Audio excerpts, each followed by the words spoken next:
اعوذ باللہ من الشیطان الرجیم بسم اللہ الرحمن الرحیم فقد قال رسول اللہ صلی اللہ علیہ وآلہ وسلم حسین منی وانا من الحسین۔ ہم آج اس چھوٹے سے کلپ کے ذریعے بتانا چاہتے ہیں کہ زائر حسین کی فضیلت کیا ہے اور ہمارا یہ اربعین پر جلوسوں میں مجالس میں جانے کا مقصد کیا ہوتا ہے۔ میں آپ کو سب سے پہلے ایک زائر حسین کا واقعہ سناتا ہوں جو کہ صدام دور میں بہت مشہور واقعہ ہے، شاید آپ لوگوں نے سن رکھا ہو۔ صدام دور میں زائر حسین پر بہت سے ظلم ہوتے تھے، جب اس کو پتہ چل جاتا اس کی حکومت کو، اس کی فوجیوں کو، تو اس کو قتل کر دیتے تھے یا اس کا ہاتھ کاٹ کر پھر زیارت حسین کے لیے جانے دیتے تھے۔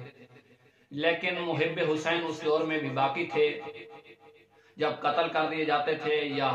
ہاتھ قلم کر دیے جاتے تھے ان کے، تو ایک زائر حسین تھا ایران کا، وہ جا رہا تھا زیارت امام حسین کے لیے۔ پہلے لوگ چھپ کر راستے سے سفر کرتے تھے کہ پتہ نہ چلے حکومت کو، تاکہ ہمارا ہاتھ کٹنے سے بچ جائے اور زیارت امام حسین بھی ہو جائے۔ ایک ایرانی زائر کہتے ہیں کہ میں سفر امام حسین پر چل رہا تھا، مجھے پتا تھا کہ یہاں پر مومنین رہتے ہیں۔ جب وہ تھک گیا، رات کا وقت تھا، اس نے ایک مومن کا دروازہ کھٹکھٹایا تو وہ گھر سے باہر نہ نکلا، تو اس نے دوسرے مومن کا دروازہ کھٹکھٹایا تھوڑا آگے چل کر، یا ابھی رکا تھا، دونوں جو تھے گھر والے ایک ساتھ آ گئے۔ پہلے والا کہتا تھا اب میرے گھر جائے گا، دوسرے والا کہتا تھا میرے گھر جائے گا۔ دونوں میں وجہ یہ بنی کہ پہلے والا کہتا تھا کہ اس نے میرے گھر کا دروازہ کھٹکھٹایا ہے، یہ میرے گھر جائے گا، اور دوسرے والا کہتا تھا کہ اس نے تمہارا دروازہ کھٹکھٹایا ہے، تم نہیں نکلے، اب اس نے میرا دروازہ کھٹکھٹایا ہے، اب یہ میرے گھر جائے گا، اب میں زائر حسین کی خدمت کروں۔ دونوں کے درمیان لڑائی ہونے لگی، جھگڑا جب بڑھنے لگا تو زائر حسین نے دونوں ہاتھ باندھ کر کہا کہ میں جاتا ہوں، کسی اور مومن کے گھر رہ لوں گا، آپ لڑائی جھگڑا نہ کریں۔ جب اس زائر حسین کے چلے جانے کے بعد پہلے گھر والے نے اس کے کان میں بات کی تو دوسرے گھر والا چپ کر کے اپنے گھر چلا گیا۔ گھر جب چلا گیا، اس نے زائر حسین کو بلایا کہ آئیں، مجھے خدا نے تیری خدمت کا موقع دیا ہے، زائر حسین کی خدمت کا موقع ملا ہے، آئیں میرے گھر آئیں۔ اس نے کہا اب میں تیرے گھر ایک بات پر جاؤں گا، آپ دونوں میں لڑائی جھگڑا ہو رہا تھا، اتنا بڑا تنازع برپا ہو گیا تھا، آپ دونوں میں آپ نے اس کے کان میں بات کیا کی ہے کہ وہ چپ کر کے اپنے گھر چلا گیا ہے؟ اس نے کہا آپ زائر حسین ہیں، آئیں ہمیں خدمت کا موقع دیں، یہ ہمارا اپنا معاملہ ہے، ہم خود طے کر لیں گے۔ اس نے کہا نہیں، تب تک میں آپ کے گھر نہیں جاؤں گا جب تک آپ بتائیں گے نہیں۔ اس نے کہا کہ میں نے اس کے کان میں کہا ہے اس بندے نے کچھ عرصہ پہلے میرے بیٹے کا قتل کیا تھا، میں نے اسے کہا کہ آپ کو میں اپنے بیٹے کا قتل معاف کرتا ہوں، آپ جو ہے یہ زائر حسین کی خدمت کا موقع مجھے دے دیں۔ تو جب میں نے یہی بات کی تو وہ چپ کر کے گھر چلا گیا۔ زائر حسین پریشان ہو گیا کہ اس نے میری خدمت کی وجہ سے اپنے بیٹے کا قتل معاف کر دیا۔ بتانا چاہتا ہوں کہ زائر حسین کی فضیلت کیا ہے، یعنی ایک سچا مومن جس کے دل میں حسین کے زائر کی خدمت کا یعنی فضیلت کا اسے پتا تھا، اور زیارت امام حسین کی فضیلت کا پتا تھا، امام حسین کے نوکر کی فضیلت، ایک سچے دل کا مومن جو بندہ تھا اس کو یعنی اتنا پتا تھا کہ زائر حسین کی اتنی فضیلت ہے کہ اس نے اپنے بیٹے کا خون معاف کر دیا۔ یعنی ایک مومن جو جانتا تھا اس کا جتنا ظرف تھا وسیع تھا، اس نے اس کی خدمت کے لیے، کھانا کھلانے کے لیے اپنے بیٹے کا خون معاف کر دیا۔ اور آپ سوچیں کہ امام حسین علیہ السلام وہ کریم ابن کریم ہیں، وہ کتنا اجر دیں گے زائر امام حسین علیہ السلام کے لیے۔ ایک مومن اپنے بیٹے کا خون معاف کر کے اسے کھانا کھلانا چاہ رہا ہے، اور امام حسین تو کریم ابن کریم ہیں، وہ کیا اجر دیں گے؟ بہت بڑی فضیلت ہے زیارت امام حسین کی۔ یہ شیعہ قوم ایسے وجود میں نہیں آئی، شیعہ قوم کا بہت بڑا مقصد ہے یہ جلوس مجالس کر کے، یہ میں انشاءاللہ اس پر آخر میں روشنی ڈالوں گا۔ بتانا چاہتا ہوں کہ شیعہ اور سنی میں فرق کیا ہے۔ جس عمر کے بچوں کو اربعین حسینی پر آپ دیکھیں گے یہ مناظر دیکھنے کو ملتے ہیں، شاید آپ لوگوں نے دیکھ چکے بھی ہوں، آج سوشل میڈیا کا زمانہ ہے، سوشل میڈیا کا دور ہے، جس عمر کے بچوں کو ہمارے برادران اہل سنت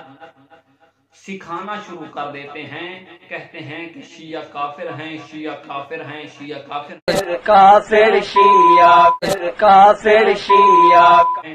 اس عمر کے شیعوں کے بچے تپتی دھوپ میں مائیں انہیں کھڑا کر کے کسی کے ہاتھ میں ٹیشو دے کر، کسی کے ہاتھ میں پانی دے کر کہتی ہیں کہ کہو ظاہر حسین یہ پی لیں۔ گنبد کی جانب ہے میری آنکھیں ہیں نم مولا،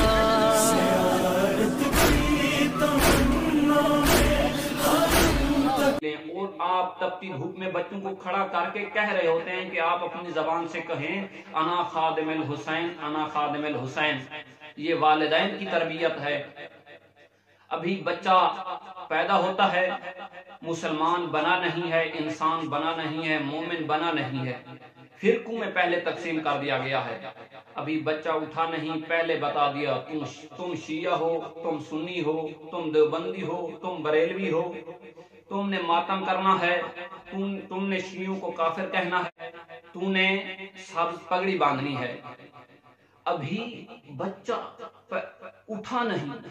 او بھائی اسے پہلے انسانیت تو سکھاؤ، اسے انسانیت کا درس دے، اسے انسانیت سکھا، اسے بتا انسانیت ہوتی کیا ہے، اسے بتا، اس کو درس دے، بتا تیرے کلام کا معیار کیا ہونا چاہیے، تیری گفتار کا معیار کیا ہونا چاہیے، تیرے کردار کا معیار کیا ہونا چاہیے۔ بچہ فرقے کا تعین خود کر لے گا، پہلے اسے بتا۔ قرآن کی آیت ہے، خدا خود فرماتا ہے میرے بارے میں تم پہچانو، سورہ بقرہ کی آیت نمبر 170 ہے، اس میں خدا فرماتا ہے جب انہیں کہا جاتا ہے اللہ کے نازل کردہ احکام کی پیروی کرو تو وہ جواب دیتے ہیں ہم اس طریقے کی پیروی کریں گے جس پر ہم نے اپنے آباء و اجداد کو پایا، جس طرح ہمارے آباء و اجداد کرتے تھے۔ ان کے والدین، خدا فرماتا ہے ان کے آباء و اجداد نے چاہے کچھ عقل سے کام لیا ہو، چاہے اپنے نا ہدایت سے کام لیا ہو، نا عقل سے کام لیا ہو، لیکن پھر بھی کہتے ہیں کہ ہم اپنے آباء و اجداد کی پیروی کریں گے اور اسی کے نقش قدم پر چلیں گے۔ آج 1400 سال گزرنے کے بعد ہمارا اس اربعین پر آنا، مجالس میں جانا، جلوسوں میں ماؤں بہنوں کے ساتھ چھوٹے چھوٹے بچوں کو لے کر آنے کا مقصد کیا ہے؟